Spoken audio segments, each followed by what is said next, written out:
Hey everyone, how you guys doing? It's Tammy. So I feel very called to do another recording today, and I'm not really sure what direction it's going to take. I will start off by letting you know that, well, if you're new, you've not tuned in, and this is your first time checking out what I have to say and what I'm talking about, thank you very much for joining me. And so, like I said, my name is Tammy. 30 plus years as an internationally certified master clinical aromatherapist. I do have a background in epigenetics, pharmacology, and nutrition when it comes to the chemistry of food and how it affects the epigenome. My specialty is understanding plant constituents and the way they impact human health at the cellular level and how this is being applied to drug development. Not that I'm interested in the drug development and actually duplicating drug development. I was in a conversation with somebody earlier today that while I may look at what people are doing, science in this case, and what the research is showing, but I have this ability. We all have an ability, and my ability is to be able to take something and be able to see it, like understand it at a level that is not being reported. So when I look at the studies of plant constituents and how they're being used for drug development, I notice the targets that they're focusing on, and then step back. Actually, I step away from the immediate topic or project, if you will, and allow my mind to kind of like take shape. And the next thing I know, it's, if you would watch like any of these sci-fi movies or action-packed movies where the computers, like the computer screens, like in the sky or in the air, that the air in the room is the background for the projected images, and then there are all of these maps and so forth that you can be looking at. That's what I feel like my head looks like on the inside. You know, if you want to look up, you know, what a methylation pathway looks like, this is kind of like, I can see this in my head as a general, you know, in general, and then I can, when I talk with somebody and they tell me specifically what's going on, I have an ability to be able to see in my mind what's actually happening with them and find ways to maximize the results that they're pursuing. It's not always easy for somebody. This is how, and the reason I say it's not easy because what I propose appears to take a long time. It's not a magic pill. It's not a magic cream.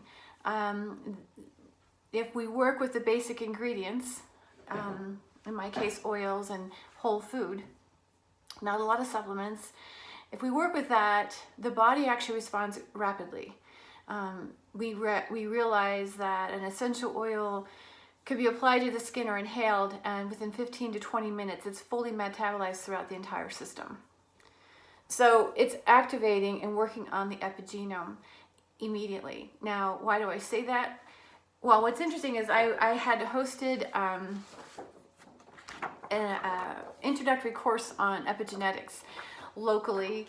Love to do it. I've been doing a lot of these things somewhat online, and well, if you just tuned in, then what I'm about to say is going to come as a surprise. If you've been watching me and following along, then thank you. But last week I announced that I'd been into the doctor.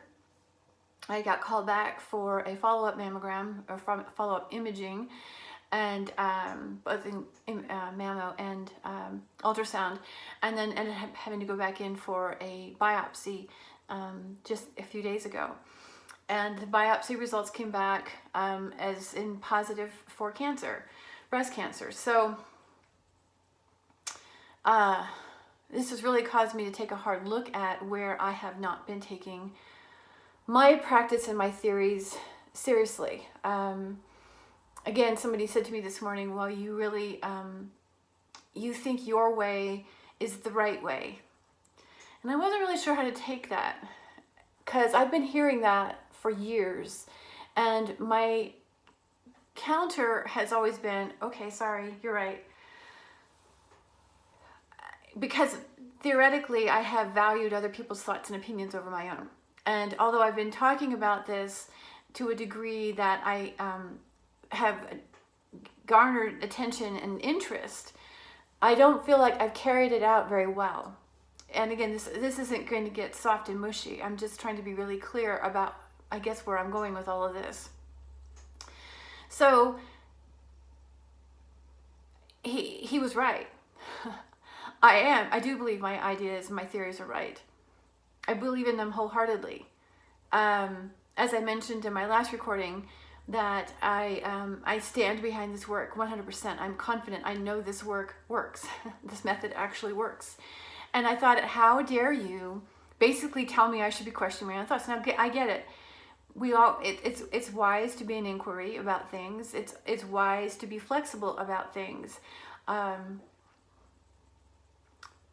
because technically nature is an unstoppable force, yet it's not an immovable object.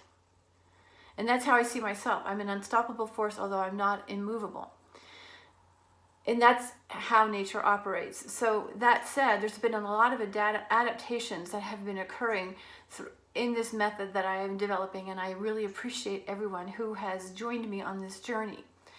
And at the same time, every time somebody's ever said to me, wow, you really believe in what you're saying, you want your way to be right. Well, doesn't anybody? I mean, let's face it, if Francis Crick hadn't pursued his theories, how long would it have taken before we actually discovered the double helix? If chemists hadn't pursued their theories that they could create an organic compound with inorganic matter, where would we be? You see, everybody has a theory. And the reason we move forward in this world, in this human existence, is because people are willing to stand behind their theories. There may not be any evidence. I mean, Einstein was the same way. There was no evidence to prove some of his theories at the time. But other scientists rallied around him and I guess there was recently, or not too long ago, it took almost 50 years, but they were able to prove one of his theories. This is the whole idea of science. They're based on theories. And the fact that we've created this culture that chastises or comes against people who are proposing different ways is disappointing. It's disgusting, because this is not how man has progressed. And so with aroma genomics, what I'm proposing is an entirely different way of coming at health and well-being. Now, that said, yes, I just admitted that I was diagnosed with breast cancer. However, it is in the early stages. The last set of mammograms I had didn't have any evidence of any issue in the right breast, and now there is some. Now, people might be going, well, where did you go wrong? I didn't go wrong anywhere. I adhered to a plant-based diet. I have been a vegan my entire life since I was a little girl.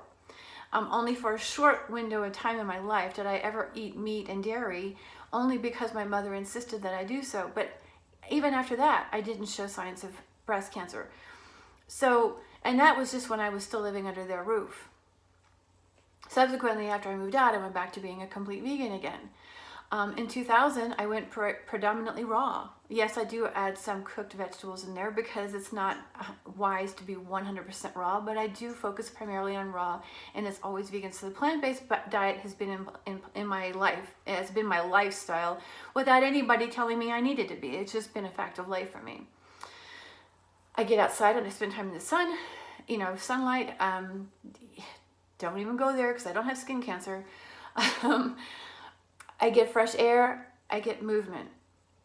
I breastfed my children, and I don't have breast cancer in my family, and yet I still developed it. So where did it come from? Well, as I mentioned, my theory or my methodology does take some time, because it's not a magic pill and it's not a magic lotion. We have to work with basic ingredients, the simplest forms of ingredients, in order for it to work, and yet still it's not 100% guaranteed. Why? Because the one variable in any science experiment, there's always variables, right? And the one primary variable,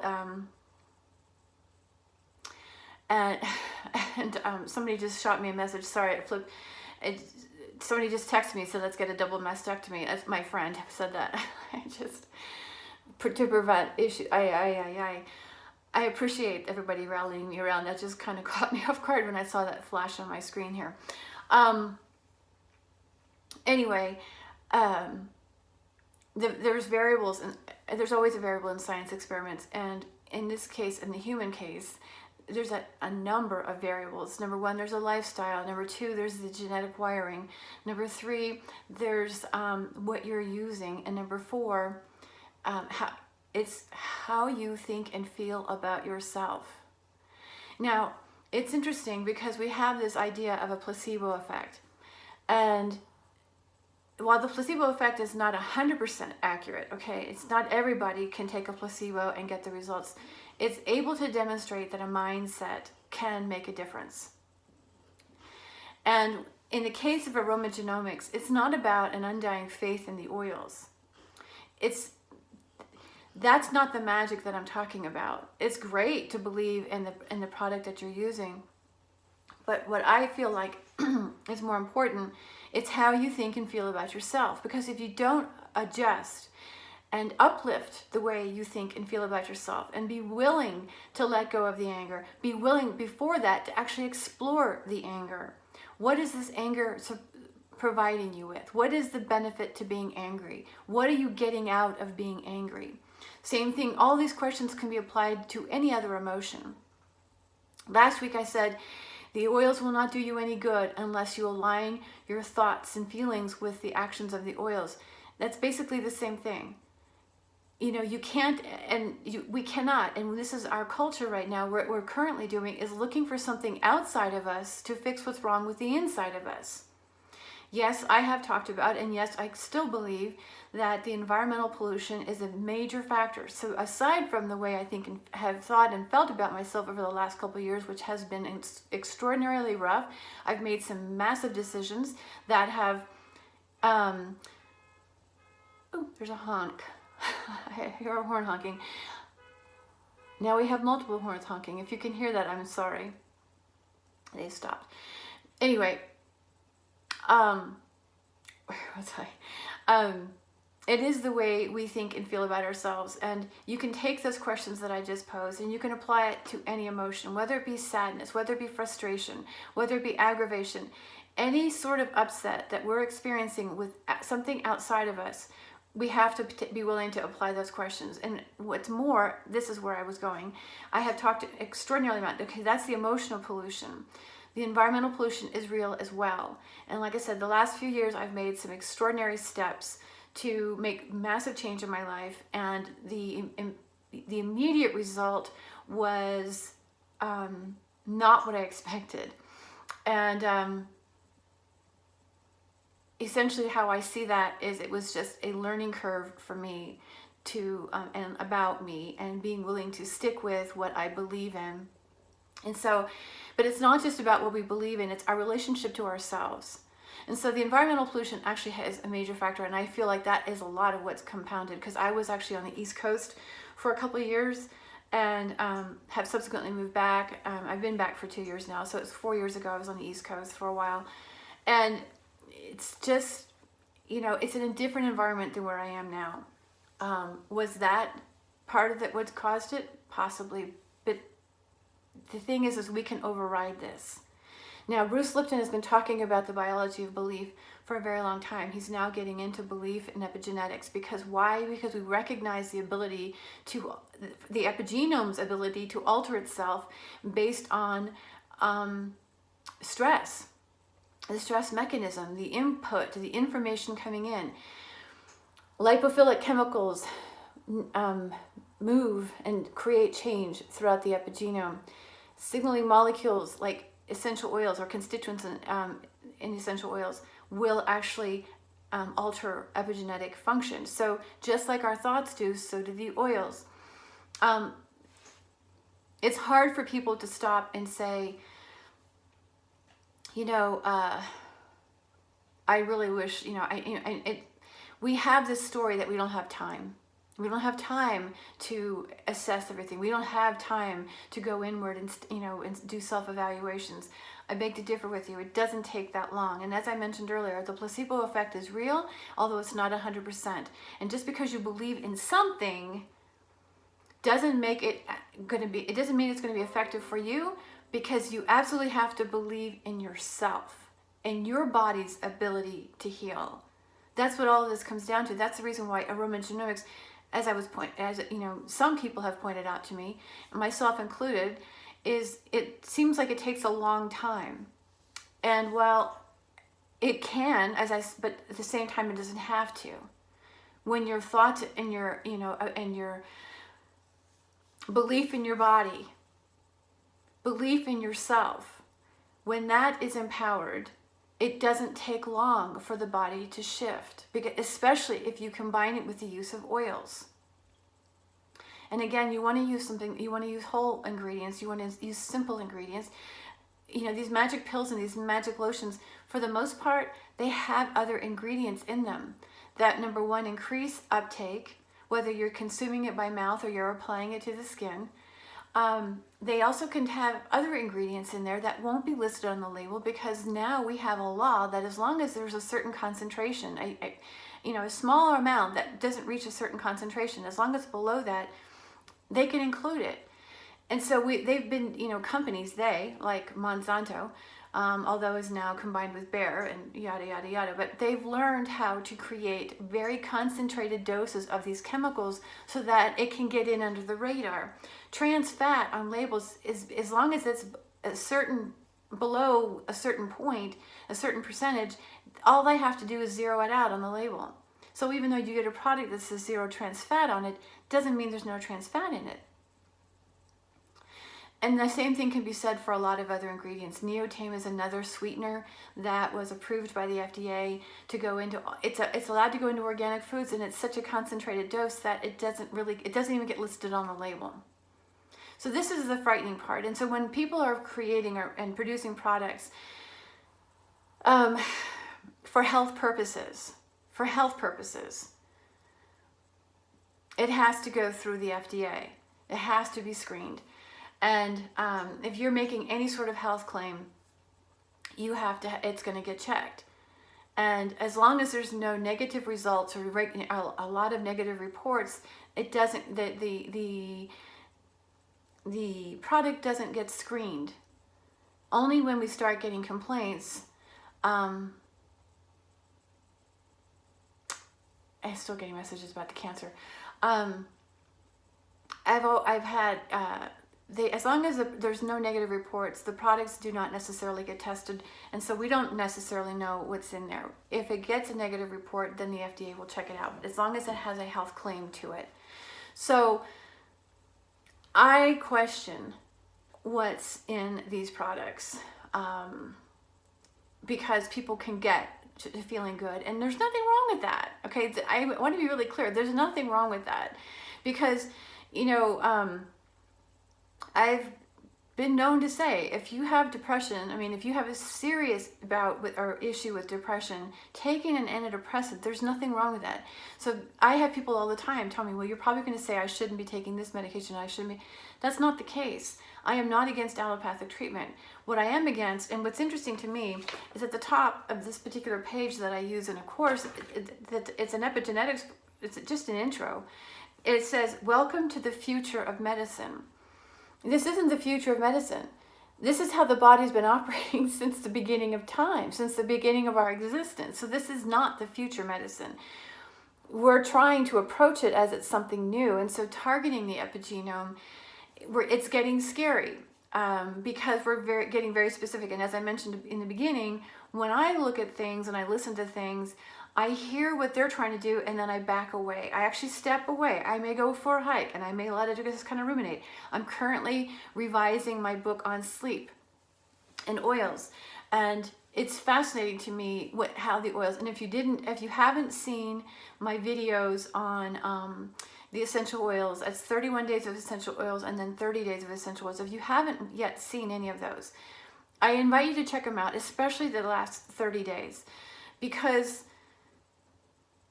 what I do is I can observe, I can take a look at the properties of the oils. I understand the way the chemistry in that oil works, and then I just kind of sit back and I think about, how is this working on the epigenome?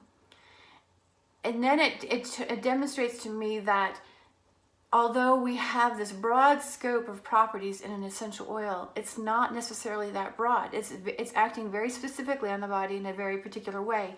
And what science is doing is they're breaking it down even further and looking at very specific constituents. Now, they are trying to replicate synergy, which I don't know how well that's going to go, because as I mentioned earlier, the life force is an unstoppable force, although it's not an immovable object. And what that means is if it reaches a roadblock somewhere, I mean, the epigenome is a perfect example.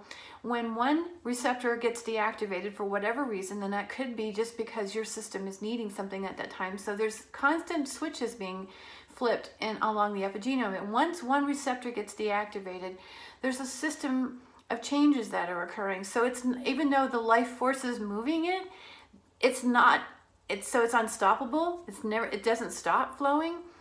It doesn't remain immovable. It will go with the flow. It adapts. The epigenome adapts. That's what it means to be an unstoppable force, yet not be an immovable object. So this is significant. And when we work with the oils as a whole, we actually accomplish that very process. We influence this unstoppable force to navigate the epigenome in a healthier way. And then when we align our mindset, when we actually believe in our body's ability and we stop doubting who we are, stop doubting ourselves, and really get past this. The truth is that aromagenomics will not work for anybody unless you're willing to actually do the mental work, mental and emotional work. That's really what it comes down to, is, I guess, was what I'm saying. And as I mentioned, Bruce Lipton talks about epigenetics and belief, and he's onto something. But the fact is that so many people won't stop their thought process long enough because life has us on our toes. And look, I totally get it. But we have to be willing to actually, when we're in our cars, be observant to what we're doing. We don't want to close our eyes and meditate, but we can be thinking about, why did I get angry today? What was it about? What is it in me that needs to be angry at that person? Why do I need to be upset right now? What is it in me that feels the need to be upset? Why can't I, what's stopping me from feeling good? And what do I really want with this individual? And if what you really want is not to be their friend, then don't be their friend, but stop being pissed off at them. You know what I'm saying? Choose, these battles that we're, externalizing really reflect the internal battles. And that's what it comes down to with these magic potions and lotions and pills. We're expecting something outside of us to fix what's going on inside of us, but a lot of what's going on inside of us, in spite of the environmental bullshit, it has everything to do with our mind and emotions. And so the stronger we are in mind, the more confident we are in ourselves, period, as a body, as an entity, as a spiritual being, as a human being. When we have more confidence just in who we are, the environmental shit doesn't matter anymore. Pardon my language, but it just doesn't matter anymore, because at that point, if you're combining it, especially with oils, and you're really working to have as wholesome of a diet as possible. And the only reason I'm advocating for that is because you're eliminating a lot of the stupid chemicals that are imposing themselves on our body and changing us. I mean, I was talking to a man this morning. This is all about testosterone issues, and he's pissed about it, and I get it. But the fact is, we're all hormonally screwed up. Let's face it, we have an environment that is actually toxic. It's toxic. And it's confirmed, endocrine disruptors, 70,000 plus. We live in a world of plants, so we are surrounded by all forms of estrogen. But you know what else is even more important? Cortisol, that little stress hormone that is required to get us up and going and get us amped, also is an addictive substance. If you haven't seen me or heard me say this before, hear me now. Cortisol is known to be an addictive substance. So let's back up a second and let's define addiction.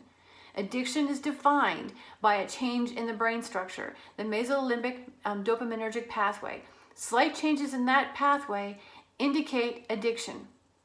Now, we are not imaging brains at birth.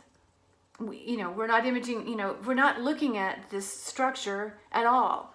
And I propose that this brain structure is being changed because of the heightened levels of cortisol. Endocrinologists around the world recognize the fact that increased levels of cortisol, it causes changes to the system that increase levels of estrogen. Okay, so now the estrogen is being used differently because of these changes. The way the estrogen is being broken down, the body thinks it needs this high kick in estrogen to stay alert. So now estrogen levels are, now it activates the immune system. Now you have histamine levels up. We have a world of like a lot of carbohydrates, that's going to increase, so we start to see a yeast build up. And so now we have the evolution of autoimmune disorders, histamine intolerance, yada, yada, yada. Oh, did I forget addiction? And so technically, a lot of us are now addicted to cortisol. What's more is the more amped up cortisol is, as I indicated, the chemistry changes. It changes everything to the hormonal system. And then you add on top of that the environmental estrogens that we're being exposed to. So we have higher levels of estrogen, we have high levels of cortisol, we can't seem to break the cycle of stress because we're addicted to the stress. We don't necessarily think we are, and we don't want to be, because we'll all claim that, but so does an alcoholic who wakes up the next morning and goes, yeah, I don't want to do that again. So when all of that happens, we have a population of people that are jacked on cortisol and estrogen, and we're seeing lower and lower levels of testosterone, and it's happening in younger and younger men. Don't believe me? Take a look at how skinny some of our young men are today. They should have muscle on them. They don't have the muscle tissue because they don't have the testosterone to build the muscle. But again, we're not imaging brains. We're not testing people at this level. So a lot of this is a theory that I aim to demonstrate, and I aim to help people correct if they're willing to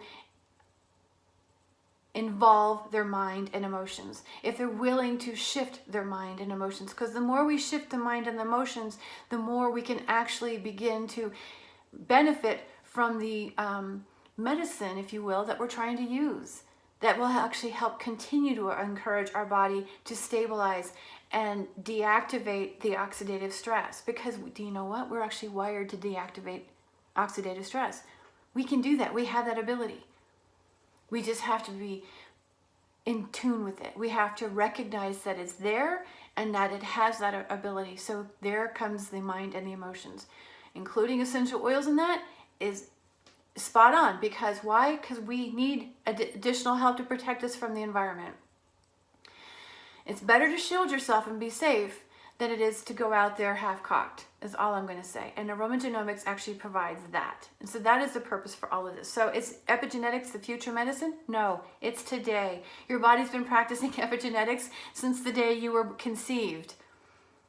Epigenome has been part of our existence.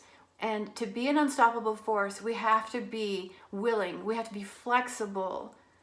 Instead of like picking on people and saying, well, you're wrong, you don't know what you're talking about.